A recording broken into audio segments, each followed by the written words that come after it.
का भी जो महत्वपूर्ण टॉपिक्स है, वो भी देखा था। पॉलिटी का जो महत्वपूर्ण टॉपिक है, एक कन्वेंशनल टॉपिक और साथ में जो करंट में चर्चा में रहा है। इसी तरीके से हम लोग देखे थे और पीडीएफ भी शेयर किया था। आज हम लोग एसे पे बात करेंगे। ये आपका इस बार तो पहले होने वाला है एसे। फर्स्ट डे एसे ही है, हिंदी के बाद एसे है। एसे एक तरह से क्या है, compilation of all GS subjects. जिसके पास जितना बेहतर कंटेंट है, उतना बेहतर वो लिख पाएगा, उतना अच्छे फैब्रिकेट कर पाएगा।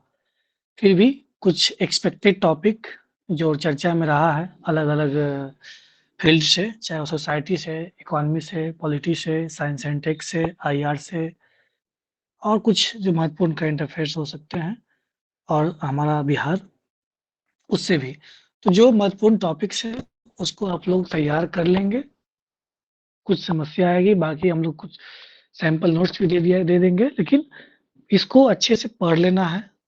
उससे एक्सपेक्ट जैसे मान लीजिए वीमेन एम्पावरमेंट है, तो ये हमेशा बर्निंग इश्यू रहा है। हमेशा ये प्रश्न क्वेश्चन आता ही आता है। अब मान लीजिए कुल 12 प्रश्न आते हैं, 3 सेक्शन है, तो किसी न किसी सेक्शन में वीमेन एम्पावरमेंट रहेगा ही रहेगा। अभी साइंस एंड टेक का है, तो साइंस एंड टेक में भी AI, chat GPT, DeepSeek, Gemini, Meta AI तो अभी चर्चा में रहा है। तो आप आर्टिफिशियल इंटेलिजेंस अभी वर्तमान में आप देखें ही गिबली मोड, तो बहुत कुछ। तो उसको आप कितने अच्छे तरीके से यूटिलाइज़ कर पाएँगे, तो उसको थोड़ा अच्छे से पढ़ लेना है। अब उसमें लार्ज लैंग्वेज मॉडल टेक्निकल चीज़ें हैं, उसको भी अपने आंसर राइटिंग में मेंशन करेंगे या एसे में लिखेंगे, तो थोड़ा-सा बेहतर लगेगा। जहाँ साइंस एंड टेक्निकल का आ रहा है, तो वहाँ पे यूज़ होना चाहिए। बाकी देखिए,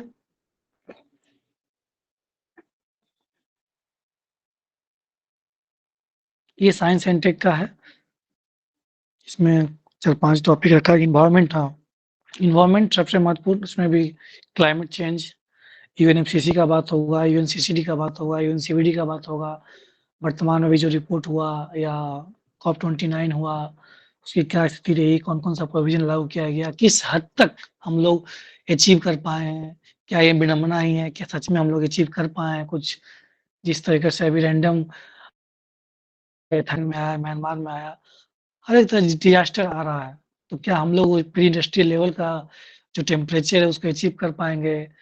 सतत विकास लक्ष्य 2030 को अचीव कर पाएँगे या ग्लोबल ऑर्डर में क्या चल रहा है, सारा कुछ उसको हम लोग थोड़ा-सा इसको पढ़ना पड़ेगा।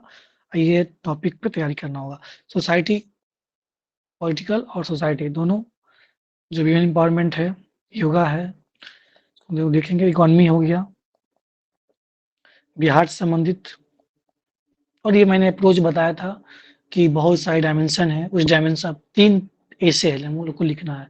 तो 3 एसे तो 3 अप्रोच एटलीस्ट होना चाहिए। किसी में हम लोग टेम्पोरल अप्रोच लिख दें, past, present, future, before independence, after independence, in the era of 2000, वर्तमान में क्या स्थिति है। उसके अलावा मान लीजिए इंडिविजुअल, जो डिफरेंट फेजेज ऑफ लाइफ होता है, इंडिविजुअल हो गया, उसके बाद फैमिली हो गई, सोसाइटी हो गया, नेशन, स्टेट हो गया, नेशन हो गया, इंटरनेशनल लेवल पे क्या है, कुछ जो क्रिटिक्स है उसका क्या चुनौतियाँ हैं, साथ में कुछ सजेशन देते हुए निकल जाना है और कंक्लूजन कर देना है। वो तरीका होता है। ये जो सबसे, इस अप्रोच तो बहुत कॉमन अप्रोच है, पेस्टल अप्रोच। सिर्फ पेस्टल ही नहीं, अब टॉपिक भी डिपेंड करता है कि कौन-सा अप्रोच ज़्यादा बेहतर तरीके से इम्प्लीमेंट हो पाएगा। बाकी ये तो हैं ही, political, economic, social, culture, technological और भी सारा है।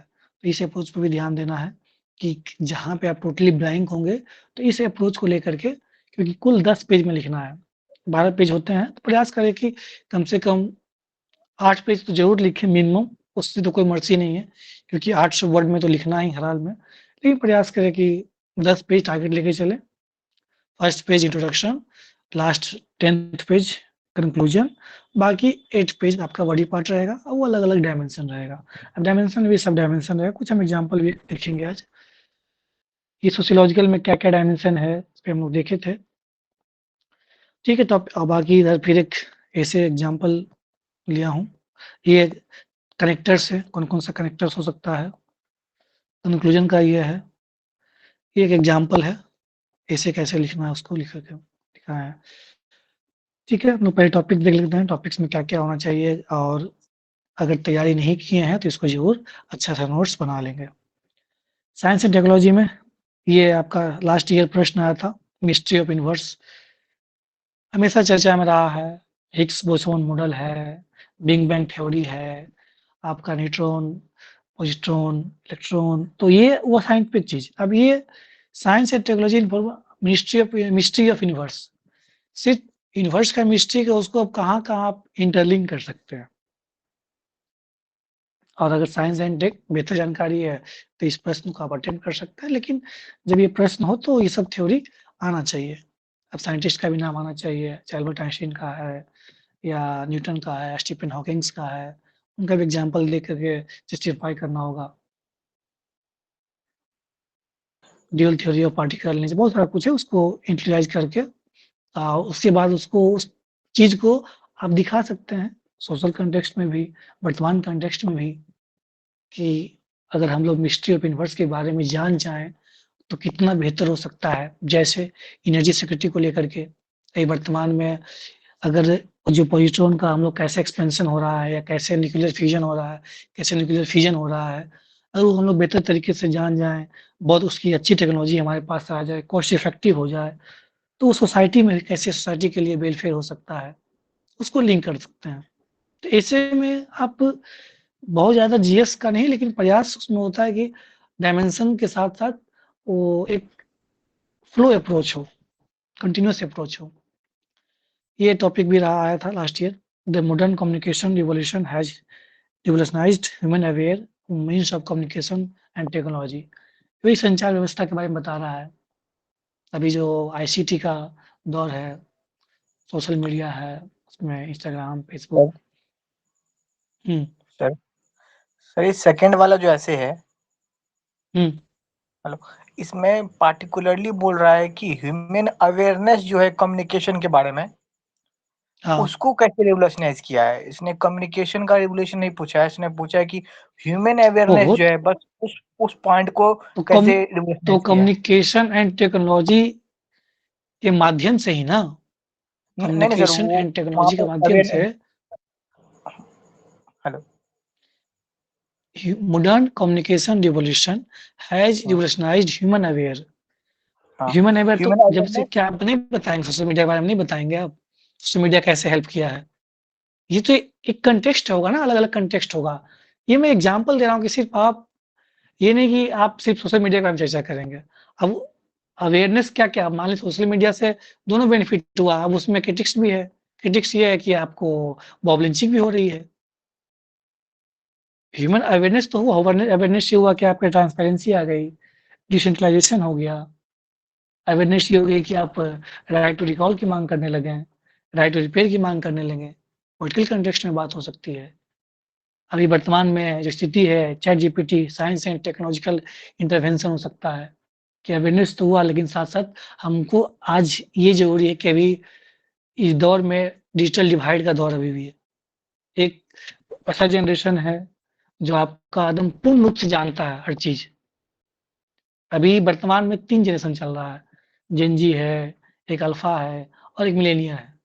मिलेनिया को क्या है, थोड़ा बहुत एक जो पेरेंट्स वाला जनरेशन है, तो आप अब उसमें कहाँ बात करेंगे वो फेजेज़ ऑफ लाइफ़ में, कि इन वर्तमान परिप्रेक्ष्य में जो 3 पीढ़ियाँ हैं, आप कितना बेहतर एग्ज़ाम्पल आप इंटरलिंक कर सकते हैं।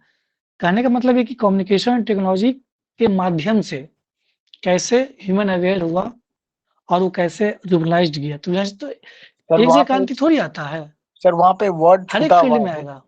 सर वहाँ वर्ड छूटा कहाँ हुआ छूटा है, हुआ? ह्यूमन अवेयरनेस, क्या? The modern communication revolution has revolutionised human awareness about means of communication and technology. हाँ, तो ठीक है, तो क्या इश्यू है इसमें? सर वो बस पार्टिकुलर पूछ रहा है कि जो आजकल का कम्युनिकेशन टेक्नोलॉजी है, उसने ह्यूमन सुनिए, अवेयरनेस सुनिए, अबाउट, ऐसे और लिसन, लिसन ऐसे सिर्फ़ आप इस पे नहीं लिखेंगे, ऐसे का एक व्यापक रूप होता है। मेरी बात समझिए। ऐसे का मतलब आपसे सिर्फ़ अब जैसे मैं मिस्ट्री ऑफ यूनिवर्स का बात किया, तो साइंस एंड टेक्नोलॉजी सिर्फ़ यूनिवर्स का ही ढूँढेगा नहीं। ये इसका एक व्यापक रूप है। आप कितना इंटरप्रेट कर पाते हैं, पहले समझिए बात को। ऐसे का मतलब सिर्फ़ ये नहीं कि आप सिर्फ़ ऐसे का व्यापक रूप है। It has a comprehensive approach. जितना आप अप्रोच लेके चलेंगे, जितना आप फ्लो वाइज उसको इंटरलिंक करेंगे, उतना बेहतर आंसर बनता है। ये जीएस का नहीं है आंसर कि आप सिर्फ इसको एक्सप्लेन कर दिए आपका हो गया। नो, ये ऐसे है। ऐसे में आप अलग-अलग डायमेंशनली वर्तमान, अब जैसे मैंने बताया कि जनरेशन का एग्जांपल दिया, तो जनरेशन आज कहाँ अवेयर है आपका एक जनरेशन? जो पैरेंटल जनरेशन है वो बिल्कुल अवेयर नहीं है। हमारा मिलेनियल जनरेशन वो अवेयर है, लेकिन आज भी वो आज कितना खतरनाक हो गया है, चाहे वो एआई है, चाहे मोबाइल, अगर थोड़ा-सा भी आप अवेयर नहीं है, जानकारी नहीं है, यू कैन बी हैक्ड। आपका ऑडियो में आप कैसे इंटरलिंक करते हैं ये आपके ऊपर है। सिर्फ टेक्नोलॉजी पे बात करके आप खत्म कर दीजिएगा इसे। ये ऐसे का मतलब क्या होता है कि आप व्यापक अप्रोच लीजिए, नॉट जस्ट ओनली अबाउट कि सिर्फ अवेयरनेस हो रहा है तो कहाँ-कहाँ हो रहा है? पॉलिटिकल में मैंने क्या बताया? अब पॉलिटिकल में जब आप पर्सपेक्टिव का बात करेंगे तो एग्जांपल देंगे कि क्या-क्या चीज़ हो रही है, कितना अवेयरनेस आ गया। लेकिन उसका साइड इफेक्ट्स भी है कि मॉब लिंचिंग भी हो रही है, आज कम्युनलिज़्म का बात हो रहा है, एक्स्ट्रापैटिज्म की बात हो जाती है, रीजनलिज़्म की बात हो रही है, वो भी खतरनाक है। मैत्रेयी कुकी में आज उसी का कहीं न कहीं परिणाम है, तो वो तो क्रिटिसिज़्म में जाएगा। इट्स नॉट अबाउट कि आप सिर्फ इसी पर चर्चा करेंगे, अलग-अलग डायमेंशन पे चर्चा करेंगे। अब एआई की बात करेंगे, तो क्या एआई सिर्फ टेक्नोलॉजिकल में ही है? एआई को आप एक्सपेंड नहीं करेंगे सोसाइटी में, सोसाइटी पे क्या इसका इम्पैक्ट हुआ? या वर्तमान में सरकार कैसे क्या प्रयास कर रही है? क्या ग्लोबल में अगर एआई आज जितना पोटेंशियल है, साथ-साथ उसके साथ चुनौतियाँ भी हैं, तो क्या इसको ऐसे का मतलब क्या होता है ना व्यापक रूप लेना, सिर्फ एक रूप नहीं लेना है कि सब यहीं पे रह गए। उसको हर एक डायमेंशन में प्रयास करेंगे दिखाने का। आपको 10 पेज लिखना है, तो सिर्फ टेक्नोलॉजी पे ही रह जाएँगे तो वो नहीं है उसको। हाँ, प्रयास ये करना कि टेक्निकल टर्म्स आते रहे, जहाँ आप साइंस एंड टेक्निकल का ऐसे लिख रहे हैं, तो जैसे बहुत सारा टर्म है, जो आईओटी है, ब्लॉकचेन है, डीपफेक है, डॉक्सिंग है, बहुत सारा शैडो फेक है, एलएलएम है, या अब आईसीटी में उसमें सैटेलाइट कम्युनिकेशन है, स्टारलिंक है, न्यूरालिंक है, तो ये सब टर्म अलग-अलग पैराग्राफ में आते रहना चाहिए। लेकिन आपको यूटिलाइज़ करना होगा कि अभी जैसे कि ये देखिए, ये टॉपिक भी है ना, प्राइवेसी इन डिजिटल एरा। ये वर्तमान समय में प्राइवेसी आज समझिए कि खत्म हो गई है और लोग मतलब they are too much interested, people are interested to disclose their privacy. कहीं गए हैं, गए जाते के साथ ही क्लच क्लिक हो गया और इंस्टाग्राम पे चला गया। तो अब उसके साथ अब उसमें क्या है कि कौन-कौन सी वर्तमान में सरकार की पॉलिसी है, कितना मिथ है, कितना रियलिटी है। ये देख लीजिए, इस 21st century of science and technology, industrial revolution 1, 2, 3, 4, वर्तमान एआई में भी 3 था। लेकिन इसमें ऐसे में बस पैराग्राफ में लिखा आएगा और तो ये साइंस एंड टेक का है, तो साइंस एंड टेक्निक यूज़ होगा, लेकिन और भी अलग-अलग डायमेंशन में उसको यूज़ करेंगे, दिखाएँगे।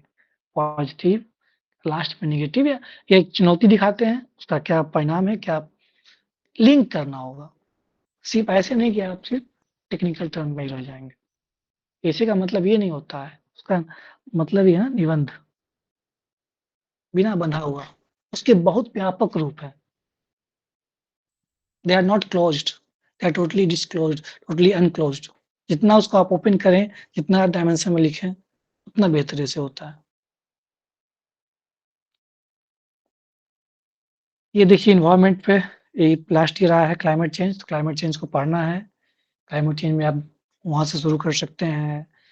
अब अभी बिहार इंडिया के कॉन्टेक्स्ट में कौन-कौन सा इनिशिएटिव है, एनडीसी है, आपका बायोडायवर्सिटी एक्ट है, एनवायरमेंटल प्रोटेक्शन एक्ट है, क्या-क्या प्रयास बिहार इंडियन गवर्नमेंट का है, स्टेट गवर्नमेंट का क्या है। अब उसमें सिर्फ़ ये प्रयास ही नहीं बताना है कि क्या चुनौतियाँ आ रही है, कौन-कौन सी चुनौतियाँ हैं, पास्ट परिप्रेक्ष्य में क्या हुआ, वर्तमान में क्या स्थिति है, अभी वर्तमान में डेवलप्ड नेशन और डेवलपिंग नेशन में क्या चुनौतियाँ हैं, क्या आज ये फाइनेंशियल क्रंच हो रहा है। हम लोगों ने ग्रीन डेवलपमेंट फंड बनाया, लेकिन आज भी उस पे इम्प्लीमेंटेशन नहीं हो रहा है, बहुत लोग कंट्रीब्यूट नहीं कर रहे हैं। आज भी चाइना का, अमेरिका का मनमानी है। तो उसको लिंक करना होगा ग्लोबल पर्सपेक्टिव में, नेशनल पर्सपेक्टिव में, सोसाइटी के पर्सपेक्टिव में कि आज जैसे आपका एक छोटा-सा जो द्वीप है इंडियन ओशियन में, उधर कुआलालंपुर करके कुछ नाम है, मैं भूल रहा हूँ नाम अभी। ओशियानिक ओशियानिक कंट्री है, तो वहाँ पे नुआलुथु कुछ करके नाम है, मैं भूल रहा हूँ नाम एग्ज़ैक्ट, कोई या किन्हीं को याद है बताइए। तो वहाँ का क्या हुआ है वनातू कि एक हाँ, वनातू सॉरी वनातू। तो वहाँ क्या हुआ है कि वो डूब गया है। तो वहाँ के प्रेसिडेंट ने अभी जो यूएनएफसीसी हुआ था कॉप 29 उसमें उन्होंने बात बताया कि it's a remarkable danger identification for all the human community. आप एग्ज़ाम्पल दे सकते हैं, चाहे वो आपका फिलीपींस है या इधर इंडोनेशिया का जो कैपिटल शिफ्टिंग हो रहा है। एग्ज़ाम्पल देना थाईलैंड में जो भूकंप आया, जापान में आता रहता है, इधर स्टॉर्म हुआ, अमेरिका में फायर स्ट्रोक हो गया, तो जो भी है उसको आप लिंक करेंगे अलग-अलग पर्सपेक्टिव में कि चेंजिंग हो रहा है, चेंजिंग होने के बाद कितनी चुनौतियाँ झेलनी पड़ रही है, चाहे वो ह्यूमन कम्युनिटी को हो या जो कम्युनिटी अब मान लीजिए जो हमारा जनरेशन कम्युनिटी है, अगले जनरेशन जो है, उसको हमने क्या दिया? अब गांधी जी का कोट्स डाल सकते हैं, ग्रिड्स वाला।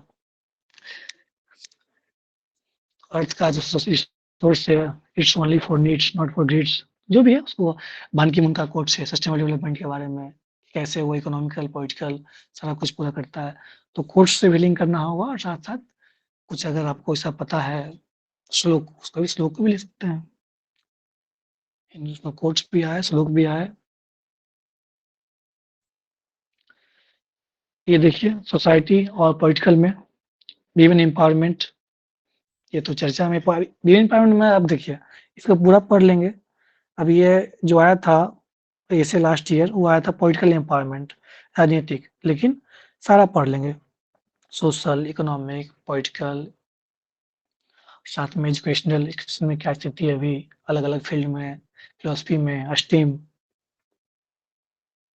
जानते हैं क्या है STEM? Science, technology, engineering and mathematics. हाँ, good, good. STEM science, technology, engineering, mathematics, तो उसमें क्या स्थिति है? हायर सर एजुकेशन, ग्रोथ इसकी एनरोलमेंट रेशियो। सर एसटीएम की सबसे बड़ी समस्या है कि अभी 43% स्टूडेंट ग्रेजुएट है वुमेन्स और जॉब मात्र 14% उपलब्ध है एसटीएम का। हाँ, उसको वही लिंक करना है। आप जितना अच्छा लिंक करेंगे उतना बेहतर है। कि अलग-अलग डायमेंशन में क्या-क्या चुनौतियाँ हैं, सोसाइटी में क्या चुनौतियाँ हैं। अभी भी Indian society is facing patriarchal society, gender discrimination, gender parity, child marriage, dowry. लेकिन आज कुछ परिप्रेक्ष्य चेंज भी हुआ है कि कहीं उसका साइड इफ़ेक्ट्स भी हुआ है फिर एम्पावरमेंट का। उसको कैसे काउंटर करते हुए कैसे सोसाइटी को हार्मोनी बनाया जाए, सौहार्दपूर्ण समाज रहे। कुछ एग्ज़ाम्पल आप सोसाइटी में देखे भी।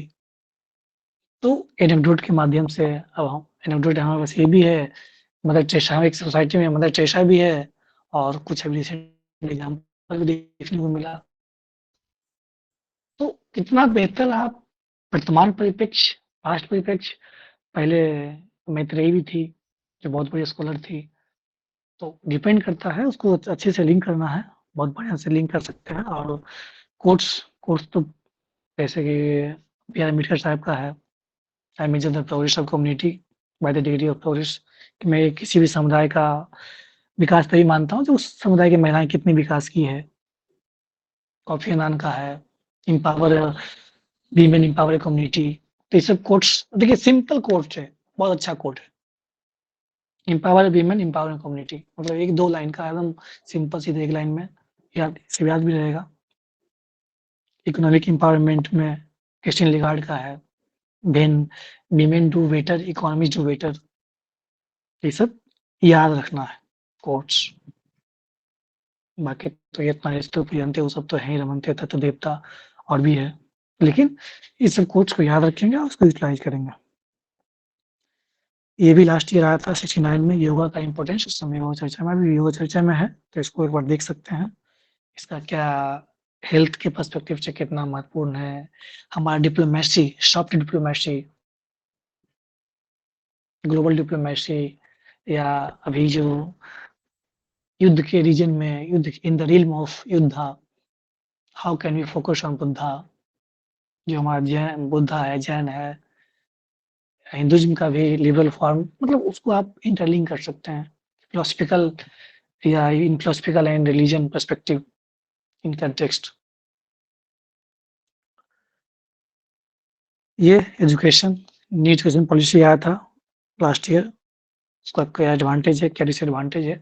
तो एजुकेशन के साथ साथ ये तो एजुकेशन सिस्टम भी तो महत्वपूर्ण टॉपिक है। कुछ कुछ तो बेसिकली टॉपिक होता है, एजुकेशन है, हेल्थ है, आपका इंफ्रास्ट्रक्चर है, इंडस्ट्री है, एग्रीकल्चर है, ये सब तो बेसिक टॉपिक है, सब तो कर ही लेना है। अब एजुकेशन में क्या-क्या चुनौतियाँ हैं? एजुकेशन में अब पहले का एजुकेशन कौन-सा था? आश्रम बेस्ड था, गुरुकुल बेस्ड था। उस गुरुकुल आश्रम में क्या हम लोग हर चीज़ सीखते थे। मतलब डिसिप्लिन से लेकर के टेक्स्ट बुक से लेकर के बाकी एक्स्ट्रा करिकुलर चीज़ें सीखते थे। वहाँ पे रहना होता था। आज वो परंपरा खत्म हो गई, रिस्पेक्ट तो वो चीज़ भी है। आज का परिप्रेक्ष्य में है कि आज डिजिटल एजुकेशन हो गया, कितना बदलाव हो गया। तो कितना अच्छे तरीके से आप दिखा सकते हैं। क्या हम घर बैठे पढ़ रहे हैं, एक समय होता है कि गुरुकुल आश्रम जाना पड़ता था।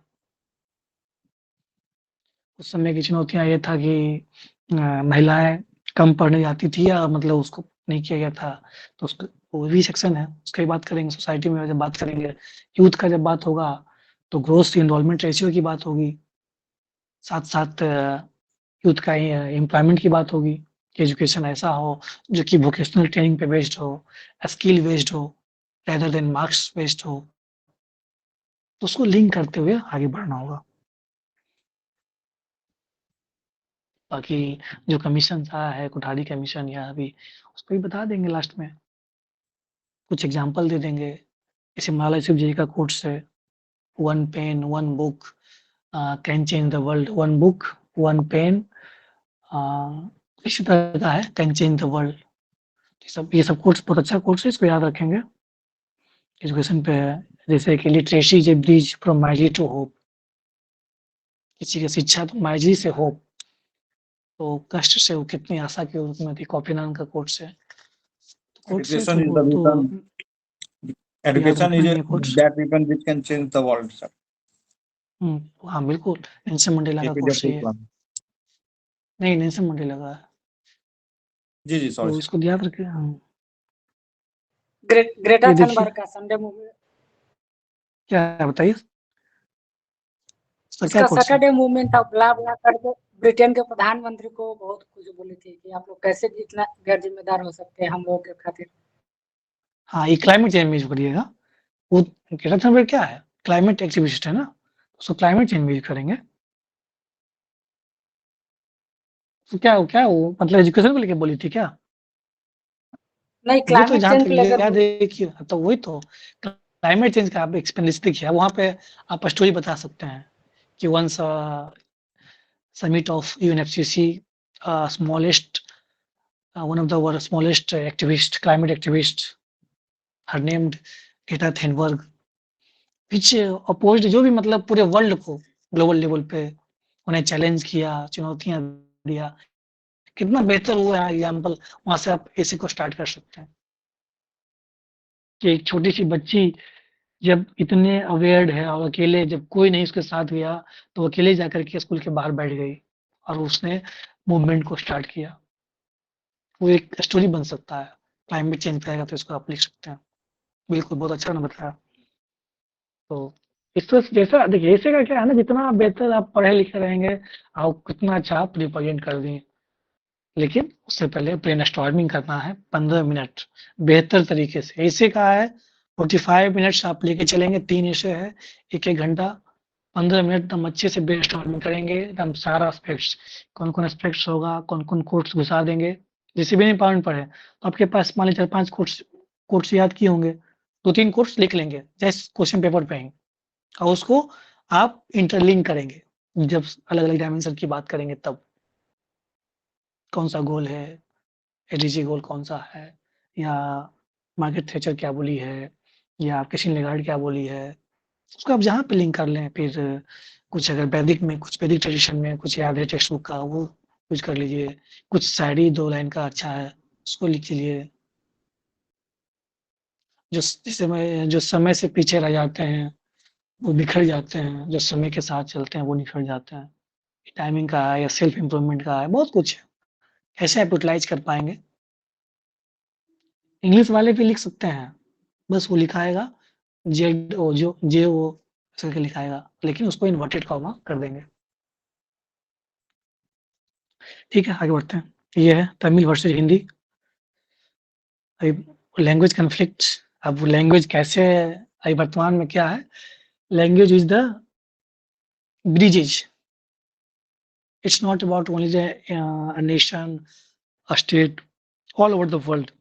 वर्तमान में इंग्लिश है, वो काम इंग्लिश कर रहा है, लेकिन कॉन्फ्लिक्ट अभी वर्तमान में आपने देखा, तमिलनाडु के माननीय मुख्यमंत्री जी किस तरीके से लैंग्वेज को लेकर के, तमिल लैंग्वेज को लेकर के एनईपी में इम्प्लीमेंट करने को लेकर के नहीं हो रहा था, तो उसको आप लिंक करेंगे। Performance of India in international sports, ये तो हमेशा चर्चा में रहता है। सिर्फ क्रिकेट ही हमारे यहाँ चलता है। आईपीएल जितना पॉपुलर आईपीएल हुआ आज तक, ना आईएसएल पॉपुलर हुआ, ना हॉकी का, ना बैडमिंटन का। बाकी जो स्पोर्ट्स आपका एशियन गेम्स में, ओलंपिक गेम्स में, एशिया कॉमनवेल्थ गेम्स में, अलग-अलग वर्ल्ड चैंपियनशिप जो होता है,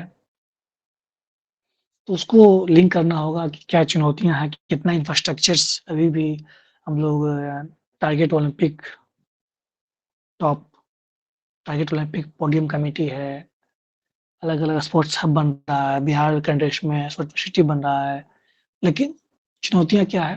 अभी भी इंफ्रास्ट्रक्चर नहीं है, वो सोशियोलॉजिकल एनवायरनमेंट नहीं है। एक तरफ पढ़ोगे लिखोगे, बनोगे खराब, है ना? तो उसको आप कैसे कहेंगे कि उल्टे आज समय बदल गया है। पढ़ोगे लिखोगे बनोगे खराब, खेलोगे कूदोगे बनोगे नवाब, उल्टा अब होगा। तो उसको आप दिखाएँगे, उस कोर्स को जस्टिफाई करेंगे, कि नहीं आज कैसे ये सिद्ध हो रहा है। चाहे वो जेवलिन थ्रो, नीरज चोपड़ा हो, विश्वनाथन आनंद हो, चाहे अभी वर्तमान में कौन जीता था? मुरुगन डी गुकेश हो, चेस वाला में 2-3 थी ना, 2 महिला, 1 महिला थी, 2 पुरुष था। क्या नाम था उसका? चेस वाले में 2 क्या नाम था? रमेश हाँ, बाबा प्रज्ञानंद। रमेश प्रज्ञा। हाँ, वेरी गुड। तो इन प्रज्ञानंद था, तो उसको यूटिलाइज़ कर सकते हैं। अब देखिए सर, एक पैराग्राफ मान लीजिए, एक 3 साल अब का एक बच्चा पेज है जो है ना पूरा कोलकाता भर का, दी। हाँ, अनिश हाँ, तो वो 3 जितना साल का बच्चा है। जितना एग्ज़ाम्पल आप दे सकता है। 3 साल का बच्चा क्या है? बताइए क्या है? क्या एग्ज़ाम्पल वो था? चेस चैंपियन नाम बताइए। किया। अनिश सरकार नाम बंगाल का बताइए, लड़का है, नाम।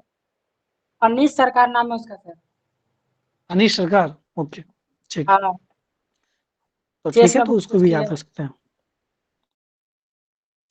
ये देखिए, कास्टिज़्म, रीजनलिज़्म रीजनलिज़्म तीनों, जातिवाद, धर्मवाद, क्षेत्रवाद, ऑब्स्ट्रक्शन इन नेशनल इंटीग्रेशन, कैसे ये राष्ट्रीय एकीकरण में बाधा बन रहा है।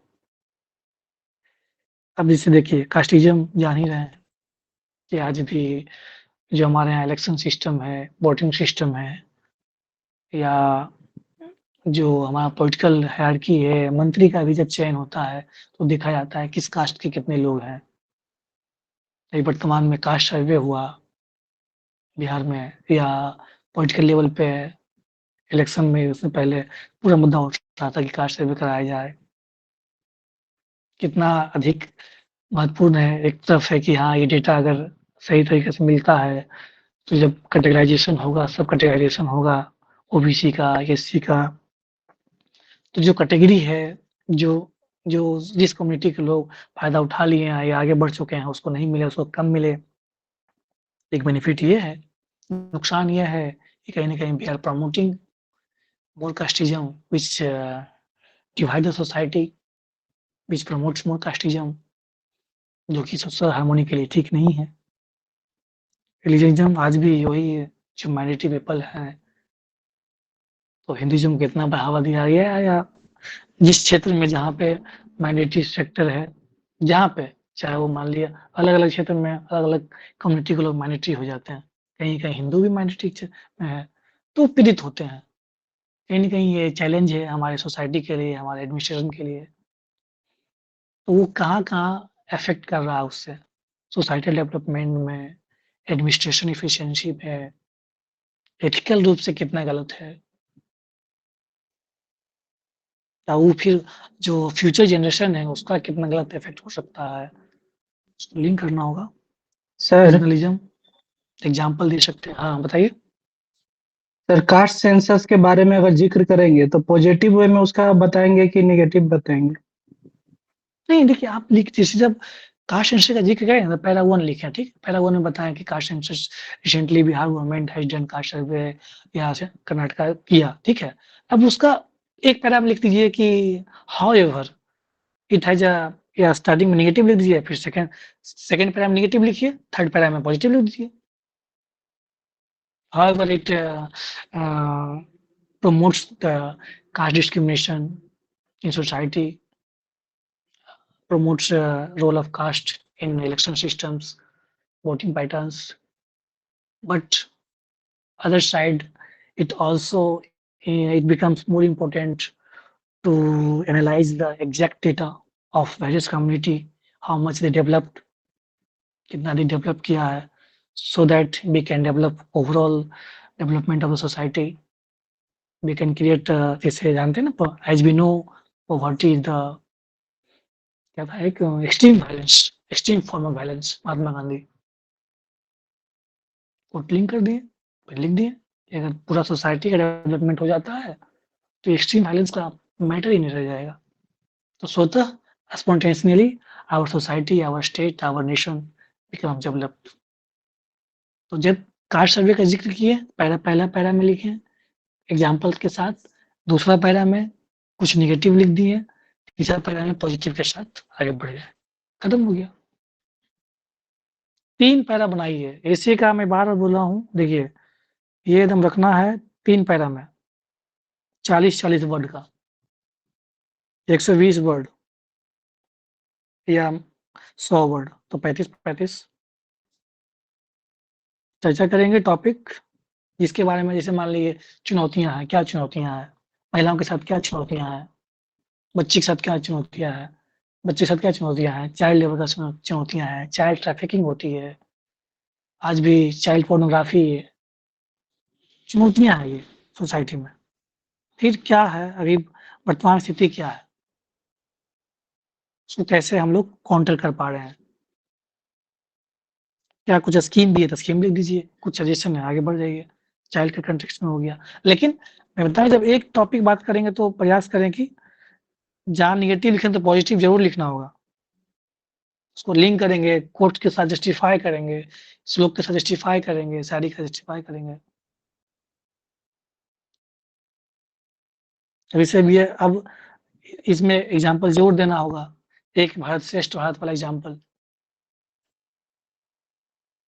अभी जो पैटर्न चल रहा है, वन नेशन, हर चीज़ में one nation, one ration, one nation, one election, one nation, one I card, अपार आईडी, है ना? ये सब है ना? तो ये इंटीग्रेशन के लिए बहुत अच्छा है ये सब। लेकिन दूसरा तरफ क्या हो जाएगा कि जो लोकल मुद्दे हैं, लोकल इश्यूज है, उसको सही तरीके से पैटर्न, उस पे प्लेटफ़ॉर्म नहीं मिल पाएगा। तो लेकिन नेगेटिव बताएँगे तो साथ पॉजिटिव भी बताएँगे कि हाउएवर, हालाँकि, व्हाइल, जबकि, बहुत उसको लिंक करते हुए बढ़ेंगे। फ्लो टूटना नहीं चाहिए। ये महत्वपूर्ण criminalisation of politics, protection of criminals, राजनीति का अपराधीकरण, अपराधी का राजनीतिकरण, ये तो हमेशा चर्चा में रहा है। One nation, one election, judicial and police reforms, ये न्यायिक और व्यवस्था का, जैसे आप दीक्षित देखिए, अब जैसे ही आप ये नाम सुने तो क्या आपके अंदर जो गवर्नमेंट का वो सारा, जब आप बिजनेस स्टॉर्मिंग करेंगे, तो एग्जाम्पल लिख लेंगे, सीसीटी एनर्जी, प्रिजन, आईसीओजी, प्रिजन, ये प्रोविजन, सब लिख लेंगे वहाँ पे। उसके बाद कुछ क्या कितने पेंडिंग केसेज है, लोअर कोर्ट में, हाई कोर्ट में, सुप्रीम कोर्ट में, कितना अगर ये दोनों साथ में इंटीग्रेट हो जा रहा है तो कितना बेहतर हो जा रहा है, उससे संबंधित क्या-क्या चीज़ें लॉन्च की गई है, फास्ट ट्रैक कोर्ट से, फिर एडीआर का कांसेप्ट है, अल्टरनेटिव डिस्प्यूट रेज़ोल्यूशन का कांसेप्ट है, आर्बिट्रेशन, कंसिलिएशन, लोक अदालत का कांसेप्ट है। लेकिन अब कहाँ से शुरू करेंगे? शुरू से, कि पहले कैसे होता था? अभी वर्तमान में कांसेप्ट आईसीसी, अब शुरू में क्या कांसेप्ट था? पंच का कांसेप्ट था, है ना? बिफोर इंडिपेंडेंस, उससे पहले जुडिशियल सिस्टम चलता था ब्रिटिश का। वैदिक पीरियड में क्या था? उसमें तो त्वरित न्याय होता था राजा के दरबार में। वहाँ से लेकर के अभी आईसीजे चल रहा है। तो एक पैरा में temporal context, past, present, before independence, after independence, in present context, national context, global context. Global में इसका बात करेंगे, आईसीसी, आईसीजे, इंटरपोल, क्योंकि यहाँ पे पुलिस रिस्पॉन्स का भी बात हो रहा है। क्या आप समझ पा रहे हैं, लिंक कर पा रहे हैं चीज़ों को? कोई बताइए? और changes in world order, global order, अभी वर्तमान बहुत क्षेत्रीयवाद, बहुत ध्रुवीयवाद का स्थिति है। अभी अलग-अलग अलायंस बन रहे हैं, फाइव आइज अलायंस, आपका उधर नोटा का एक्सपेंशन हो रहा है, नाटो का एक्सपेंशन हो रहा है। इधर एक नया अलायंस बना है जो स्क्वाड करके ऑकस है ना? तो अलग-अलग कैसे चाइना को काउंटर किया जाए चाइना के लिए, तो अभी ये स्थिति ये भी बहुत इम्पोर्टेंट हो जाता है। ग्लोबल ऑर्डर, वर्ल्ड ऑर्डर में क्या बदलाव हो रहा है? अब अमेरिका जैसी सुपर पावर जो अपना खुद डिग्रेड कर रहा है ड्यू टू ट्रम्प गवर्नेंस, जो भी है वजह, तो अब स्थिति क्या है? उसको अब इन कंटेक्स्ट ऑफ लास्ट में इंडिया भी दिखा सकते हैं कि it's a very good chance for the India to become, to fulfil the goal of vishwa guru vasudhaiva kutumbakam, for the entire welfare of community, world, जो भी है उसको कैसे लिंक करते हैं, इस कंक्लूजन में डाल सकते हैं। एक ये भी है राइज ऑफ ग्लोबल साउथ, तो इसको भी अच्छे से तैयार कर लेना है।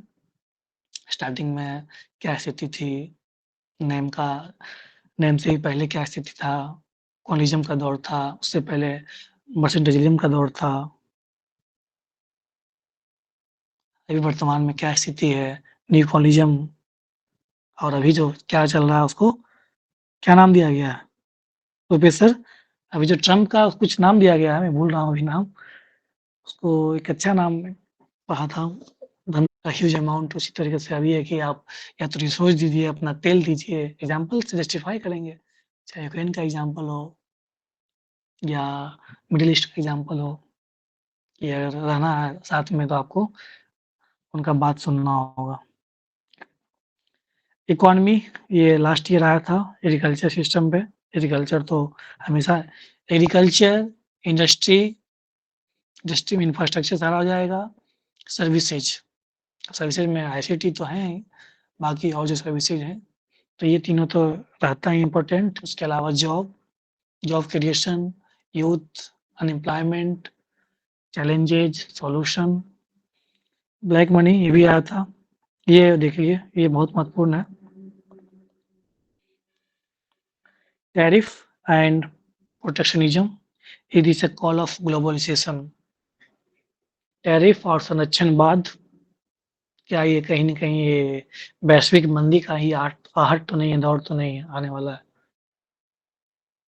क्या इसको कैसे जस्टिफाई करेंगे? अभी चल रहा है ये दौर, इतना खतरनाक। 2 अप्रैल को माननीय ट्रम्प साहब सारा टैरिफ लॉन्च कर ही दिए हैं, हमको टैरिफ लेके आना है। तो इससे क्या होगा, एक समय फिर से जिस तरीके से ग्लोबलाइजेशन का दौर था, एलपीजी का दौर था, और फिर से एक बार लोग अपने आप को क्लोज इकोनॉमी की तरफ अग्रसर होंगे। सर संरक्षणवाद का दौर आ जाएगा। सर इकोनॉमिक हाँ, में एक term zero sum deep game, क्या? जीरो सम गेम इकोनॉमिक में एक टर्म है। वो मर्केंटलिस्ट बोल रहा था कि सिर्फ वो अपने सिर्फ ट्रेड को प्रमोट करता था कि ट्रेड से हम क्या टर्म है? क्या टर्म है? Zero sum game. स्पेलिंग बोलिए। Zero sum SUMGAME। Zero sum game, हाँ बताइए क्या है? उसमें जो ये एडम स्मिथ बोलिए जी क्या का एडम स्मिथ जी का कॉन्सेप्ट था, ये थे ना, प्रोटेक्शनिज्म को प्रमोट कर रहे थे कि हम अधिक से अधिक एक्सपोर्ट करेंगे और इंपोर्ट ना के बराबर करेंगे, इससे वेल्थ क्रिएशन ज्यादा होगा। ये क्लासिकल कॉन्सेप्ट हाँ था। ठीक है, वेरी गुड। तो इसको एग्जाम्पल आप दे सकते हैं? कहने का मतलब है कि एक समय स्थिति थी कि लोग एलपीजी का एरा को फॉलो किए, एक समय कंडीशन ये थी कि सोशलिज्म चलता था, कैपिटलिज्म आ गया, कैपिटलिज्म के बाद ग्लोबलाइजेशन का दौर आ गया, वैश्वीकरण का, फिर से deglobalisation, self reliance, close economy, इसका दौर आ जाएगा। उससे कहीं न कहीं ultimately who will suffer? All the people, industrial sector, production, productivity, सारा कुछ सफर करेगा, because nowadays all over the economy is interlinked, interdependent to each other, दूसरे को पूरक हो गए हैं, एक दूसरे से अंतर निर्बंध हो गए हैं।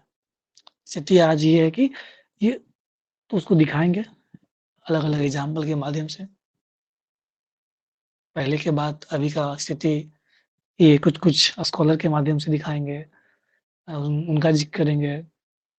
हमारा जो इकोनॉमिस्ट है, एक तो उनको मिला था जो अवार्ड, नोबेल अवार्ड मिला था, कौन थे जो इंडियन इकोनॉमिक्स थे? अभिजीत बनर्जी।